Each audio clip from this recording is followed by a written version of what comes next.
থেকে দেখানোর চেষ্টা করছি বিএনপির অসংখ্য নেতাকর্মী এই রাতে ধানমন্ডি 32-এ অবস্থান নিয়েছেন এবং তারা কিন্তু স্লোগান দিচ্ছেন জিয়ার সৈনিক,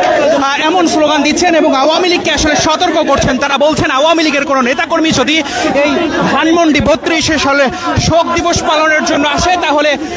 প্রতিহত করবে বিএনপির নেতাকর্মীরা, এমনটি আসলে তারা বলছেন। আমরা ঠিক সকাল থেকে দেখছিলাম এই এলাকায় পুলিশের যে কড়া নিরাপত্তা সেটি দেখেছি, এখন আসলে যেটি দেখছি অসংখ্য বিএনপির নেতাকর্মীরা কিন্তু আসলে এসে অবস্থান নিয়েছেন এই ধানমন্ডি 32-এ এবং তারা কিন্তু আসলে স্লোগান দিচ্ছেন এবং তারা বলছেন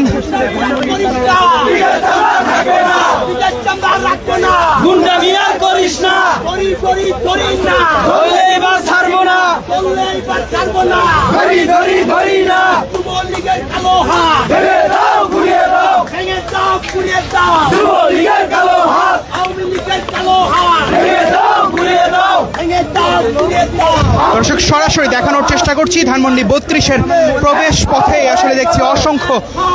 বিএনপি নেতাকর্মীরা আসলে স্লোগান দিচ্ছেন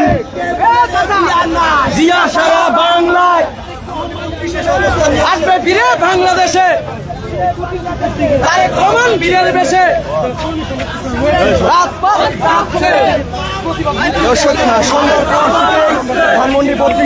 ঠিক